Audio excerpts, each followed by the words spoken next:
வணக்கம். காஞ்சிகேசன் பேசுகிறேன். எப்படி இருக்கீங்க? கொஞ்சம் பேசலாமா? ஒரு அவேர்னஸ் நியூஸ் தான், கொஞ்சம் இம்பார்ட்டன்ட், முக்கியமாக இப்போயே சொல்லிட்டா தான் நல்லது அப்படின்ட்டு.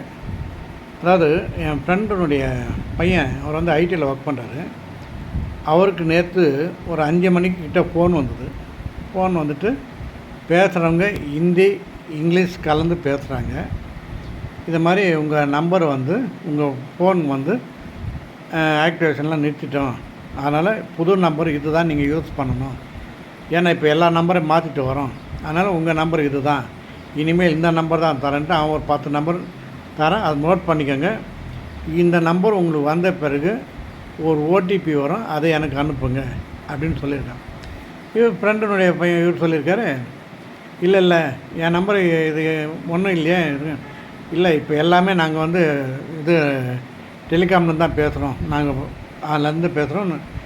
இவர் வந்து ஜியோவில் அதில் இருக்கார், அவன் வந்து ஏர்டெல்லேருந்து பேசுகிறான். இவர் சொல்ல, நான் ஜியோவாச்சே அப்படின்னா, இதெல்லாம் என்ன ஒன்று தான் சார், உங்கள் நம்பர் இது தான், எல்லோரும் மாற்றிட்டு வரோம், ஒரு நாளைக்கு இத்தனை பேருன்னு அதில் உங்களுக்கு வருது அப்படின்னா. சரி அதெல்லாம் வேணாம். இல்லை ஏன்னா உங்கள் நம்பர் மேலே ஒரு ஃபால்ட் வந்திருக்கு, அதுக்காக தான் இதை மாற்ற சொல்கிறோம். என்ன ஃபால்ட்டுனா, சில அதாவது கிரிமினல்ஸ்லாம் உங்கள் நம்பரை யூஸ் பண்ணுறாங்க அப்படின்னு வேறு மாதிரி என்னவோ கட்டுக்கதை கட்டியிருக்காங்க. எல்லாம் ஹிந்தி கலந்த இங்கிலீஷ் தான். இவரும் பாவம் கொஞ்சம் பசலான மாதிரி தெரியுது, பயப்படாத மாதிரி, சரி பேச்சுவாக்கில் என்ன தான் இருக்கட்டும் அப்படின்ட்டு கொஞ்சம் இவரும் பேசுகிறாரு. ஏன்னா ஐடியில் இருக்கவங்களாம் கொஞ்சம் உஷாராக தான் இருப்பாங்க. அவங்க எய்ம் பண்ணது ஏதோ ஆட்களாக தான் பண்ணுவாங்க. பொதுவாக ஏதோ நம்பர் குன்ஸாக அடிப்பாங்க, அடித்து யார் மாட்டுதோ அதை வச்சு அவங்க கொஞ்சம் டெவலப் பண்ணி பேசுவாங்க. அந்த 2 லைனில் அவங்க பிடிப்பாங்க, இவங்க பயந்துட்டாங்களா இல்லையான்றதை பேசிட்டு அதுக்கு தகுந்த மாதிரி அவங்க கட் பண்ணுவான், இல்லாட்டி கண்டினியூ பண்ணுவான். இதுதான் விஷயம். ஆனால் இவர் பேசியிருக்காரு, என்ன இந்த நம்பர் தான் உங்கள் மேலே வந்திருக்கு, அதாவது ஒரு ஹராஸ்மெண்ட்டு, லேடி ஹராஸ்மெண்ட் மாதிரி உங்கள் மேலே ஒரு ரிப்போர்ட் வந்திருக்கு, நீங்கள் டெல்லியிலேருந்து டெல்லி போலீஸ் வரைக்கும் போயிடுச்சு கம்ப்ளைண்ட்டு, அதனால் அங்கேருந்து உங்களுக்கு ஃபோன் வரும், அங்கேருந்து வரும். ஏன்னா எப்படி தான் நீங்கள் இதில் எஸ்கேப் ஆக முடியாது, அதனால் உங்களுக்கு ஒரு அவேர்னஸாக நான் சொல்கிறேன். ஆனால் ஃபோன் மாற்றிட்டிங்கன்னா நான் கொடுக்குற நம்பர் கொடுத்துட்டேன், நீங்கள் அதுலேருந்து எஸ்கேப் ஆகலான்ற மாதிரி பேசுகிறாங்க. இவரும் தொடர்ந்து பேசிட்டு ஒரு கேபில் வர்றார். அப்புறம் வந்துட்டு, நான் எத்தனை மணிக்கு நீங்கள் வீட்டுக்கு போவீங்க அப்படின்னு கேட்டுருவேன். நான் இன்னும் 1 ஹவர் ஆகணும். அவர் தாம்பரம் வருது, இன்னும் 1 ஹவரில் போவேன். சரி நீங்கள் போன பிறகு எனக்கு கான்டாக்ட் பண்ணுங்கள். சரி நான் கான்டாக்ட் பண்ணிட்டு இவர் பாட்டு வர்றார். வரத்துக்கு உள்ளே 2 வாட்டி அந்த நம்பர்லேருந்தே ஃபோன் வருது, இவர் அட்டன் பண்ணல. மறுபடியும் வீட்டுக்கு வந்த பிறகு இவர் அட்டன் பண்ணால், என்ன சார் சீரியஸ்னஸ் தெரியாமல் பேசுகிறீங்களே, டெல்லியிலேருந்து இன்னும் 2 ஹவர்ஸ் நீங்கள் டெல்லிக்கு வரணும், ஏன்னா டெல்லி போலீஸும் உங்ககிட்ட இருக்குது அப்படின்றாங்க. அவங்க தான் கம்ப்ளைண்ட் பண்ணுறாங்க, இது வந்து எது வேணாலும் ஆகலாம், உங்களை அரெஸ்ட் பண்ணலாம். ஏன்னா அதாவது சிவியரான பனிஷ்மெண்ட்டு கிடைக்கும். இது வந்து லேடிஸ் ஏதோ கம்ப்ளைண்ட் கொடுத்துருக்கு உங்கள் மேலே, அதுக்கு அப்படி என்னன்னோ பயமுறுத்துகிறான். இவரும் ஏதோ விட்டுக்கூடாங்க பேசுகிறாரு. இருந்தாலும் இவருக்கும் ஒரு உள் மனத்தில், இவர் நேற்று சொன்னதை வச்சு சொல்கிறேன், உள் மனத்தில் பயம் தான் இல்லைன்னு தெரியாது. கொஞ்சம் இவரும் கொஞ்சம் விளையாடி இருக்காரு, அப்படி எடுத்துக்கலாமா, வச்சுக்கலாம். அப்புறம் நான் அதான் என்கிட்ட ஃபோன் பண்ணி சொன்னேன், இது மாதிரி நடந்துச்சு அப்படின்னு. நான் சொன்னேன், சரிப்பா வேறு எதனா போலீஸ் கமிஷனர் மாதிரி யாரா ட்ரெஸ் போட்டு காமிச்சாங்கன்னு. ஆமாம் அங்கிள் காமிச்சாங்கன்னு, அதை சொல்லி எனக்கு முதல்ல. கடைசியில் இவங்க எல்லாம் பேசி போலீஸ் வந்து பேசுகிறாங்க, டெல்லி போலீஸ் அப்படின்ட்டு. ஒரு செகண்டில் நீங்கள் வெயிட் பண்ணுங்கள், இன்னும் ஒரு 2 நிமிஷம் நான் வரேன்ட்டு கட் பண்ணிட்டான். 2 நிமிஷத்தில் கட் பண்ணிட்டு பார்த்தா அங்கே வந்து ஒரு வீடியோ கால் மாதிரி போடுறாங்க, அதாவது அந்த கேமராவில். அதில் வந்து ஒரு போலீஸு கமிஷனர் மாதிரி உக்காந்துருக்காரு. எப்படி இருக்குது பாருங்கள், எல்லாம் செட்டிங் தான். அதில் வந்து அந்த போலீஸ் ஸ்டேஷன் கமிஷனர் எப்படி இருக்கும், அந்த பின்னாடி அந்த இந்தியா கவர்மெண்ட்டு சிம்பிளு, ஒரு குளோப், நம்ம படிக்கும்போது ஹிஸ்ட்ரி வாத்தியார் வச்சுருப்பார் அந்த குளோப். அது எங்கே பார்க்கலான்னா, ஒன்று போலீஸ் ஸ்டேஷன் தான் பார்க்க முடியும், ஏன்னா அவங்க எந்த ஏரியான்னு சர்ச் பண்ணுறதுக்கு அதுவும் ஒன்றும் இல்லை, சும்மா தமாசா அப்படி சுற்றி பார்க்கலான்ற மாதிரி வைப்பாங்க. அந்த குளோப் வச்சுருக்காரு. ஒரு லேப்டாப் பழைய அவர் பார்க்குற மாதிரி, ஏன்னா ஸ்க்ரீன்ஷாட் மாதிரி அந்த லேப்டாப் யூஸ் பண்ண வச்சுருக்கேன். அந்த கெட்டப்லாம் அப்படியே இருக்குது, இந்த ஸ்டாருங்கெலாம் லைனாக கொடுத்துருக்கான். அவர் வந்து பேசுகிற மாதிரி இருக்குது. என்ன உங்கள் மேலே கம்ப்ளைண்ட் வந்திருக்கு, என்ன கேஸ் ஆகும்னு அவர் இன்னும் பேசுகிறார். இன்னும் கொஞ்சம் நேரத்தில் எங்கள் ஆளுங்களே பேசுவாங்க, அவங்ககிட்ட நீங்கள் பேசி ஏது ஒன்றும் பண்ணுங்கன்னு. இதுக்கு அடுத்த சீன் என்ன ஆகுன்னா, நம்ம கொஞ்சம் பயந்துட்டேன்னு வைங்க சார், என்ன உடனே அவங்க ஆளே நம்மகிட்ட பேசுவாங்க, இது வந்து ஒன்றும் இல்லை, நீங்கள் இதுலேருந்து எஸ்கேப் ஆனால் அதாவது உங்களை நாங்கள் காப்பாற்றி விடுறோம், அதுக்காக தான் இந்த நம்பர்லாம் கொடுக்குறோம், நீங்கள் வந்து நான் சொல்கிற நம்பருக்கு கூகுள் பேயில் ஏன்னா இது கோர்ட்டு கேஸுன்னு போனால் உங்களுக்கு தான் அலைச்சல். நீங்கள் இருக்குது தாம்பரம், நான் கூப்பிட்றது டெல்லி, வந்து போகிறது அலைச்சல் ஆகிடும். உங்களுக்கு வேலைக்கே இதுவாகிடும். ஏன்னா போலீஸ் கேஸ்னாலே வேலை போயிடும் அப்படின்னு ஒரு பயமுறுத்தி உங்கள் கையிலேருந்து குறைஞ்சது 10 ஆயிடுச்சுன்னா அவன் எவ்வளோ வேணாலும் கேட்பான். இதில் வந்து நம்ம மேலே மிஸ்டேக் தெரியாதனமாக ஏதோ அப்படி இருந்தால் நம்ம மாட்டிக்கணும்னு அர்த்தம். நீங்கள் கூகுள் பே அவன் சொல்கிற நம்பருக்கு அனுப்பிச்சிட்டிங்கன்னா உங்கள் கூகுள் பேயில் உங்கள் பேவே க்ளோஸ் ஆகிடும். அதை மாதிரி அவன் எடுத்துருவான். அதுக்கப்புறம் ஒன்றுமே பண்ண முடியாது. ஏன்னா அந்த சிம்மை தூக்கி போட்டு அவன் வேறு சிம்மை யூஸ் பண்ணுவான். இதை மாதிரி இப்போ நிறைய நடக்குது. இன்னொன்றுங்க, அதாவது எனக்கு தெரிஞ்சு சொல்கிறேன், எனக்கு கூட ஒரு வாட்டி வந்தது. ஆனால் நான் கரெக்டாக சொல்லிட்டேன். எனக்கு வந்தது ஆதார் நம்பர் சொல்லுங்கள், அந்த ஆதார் கார்டு பின்னாடி 18 நம்பர் வருமே அதை சொல்லுன்னா. சொல்கிறேன் எடுத்துக்கோன்ட்டு. சொல்லுங்கள் சார், 18 நம்பர் வரணும், 16 நம்பர் வரணும் சொல்லுங்கண்ணா.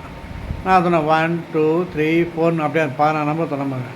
சார் விளையாடாதீங்க சார், டேய் வெயிடா போனேன் அப்படின்னு. ஏன்னா எந்த காரணத்தை கொண்டும் பேங்க்லேயோ இதுலேயோ ஆதார் கார்டு கேட்டால் தராதிங்க. எந்த பேங்க்லேருந்து நம்மளால் கேட்க மாட்டாங்க. மெசேஜ் வந்து சும்மா மிரட்டுவாங்க.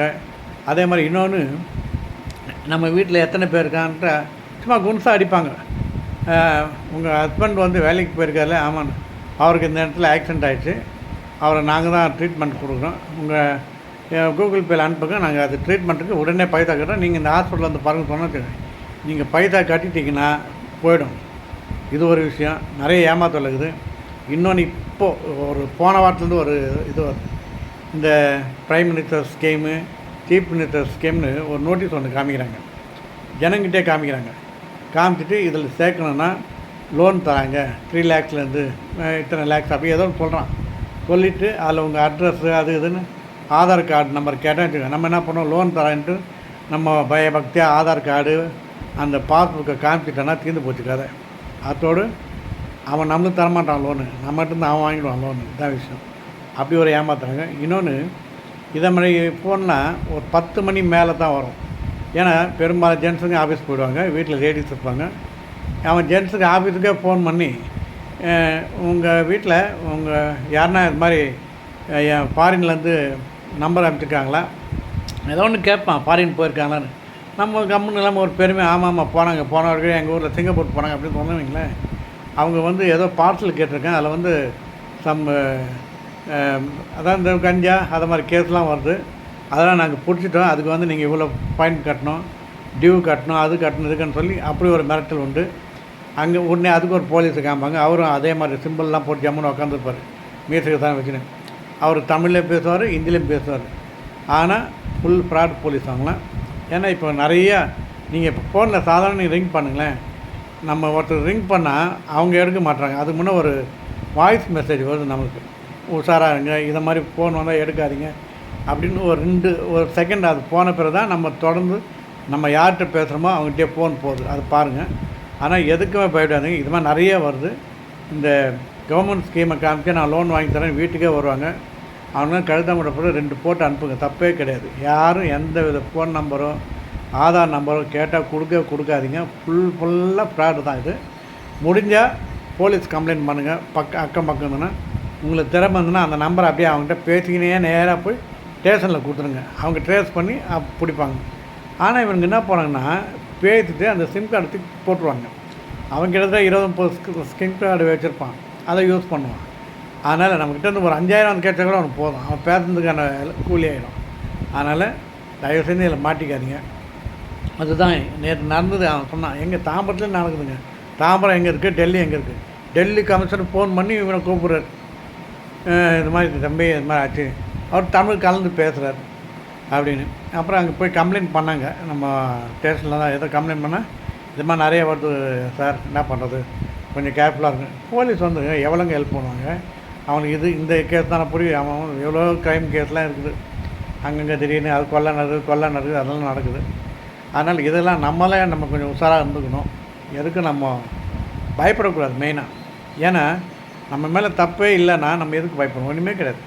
இப்போது திடீர்னு கூப்பிட்டு நீங்கள் கஞ்சா வச்சோன்னா எங்கடா வச்சோன்னா எடுத்து நம்மளே ஆச்சுன்னா பார்க்கலாம். அதனால் எதுக்குமே போயிடாதீங்க. பேங்க்கில் அனாவசியமாக எந்த நம்பரும் உங்களுக்கு கேட்க மாட்டாங்க. ஆதார் கேட்டால் கேட்க மாட்டான், பான் கார்டு கேட்க மாட்டான், இந்த ஏடிஎம் நம்பர் யாருமே கேட்க மாட்டாங்க. எக்ஸ்சேஞ்ச் பண்ணுறது அது இதுதான் எல்லாம் அதிகாரமாக வந்தால் போகலாம். அதர்வைஸ் நீங்கள் அதாவது உண்மையான ஆளாக இருந்தால் பேங்க்லேருந்து ஃபோன் வரும், சார் உங்கள் நம்பர் மாற்ற போகிறோம், ஏதோ ப்ராப்ளம் இருக்குது, நீங்கள் பேங்க்குக்கு வாங்க அப்படின்னு சொன்னால் அது மட்டும் தான் உண்மை. மற்றபடி ஃபோன் மெசேஜ் கேட்டு நீங்கள் கொடுத்து ஏமாந்துடாதீங்க. ஏன்னா இது இப்போ நிறைய நடக்குது. அதே மாதிரி ஒன்று முதியோர் பணம் வாங்கி தரேன், இந்த நியூ ஸ்கீமு 5000 வாங்கி தரேன், 3000 வாங்கி தரேன்ட்டு.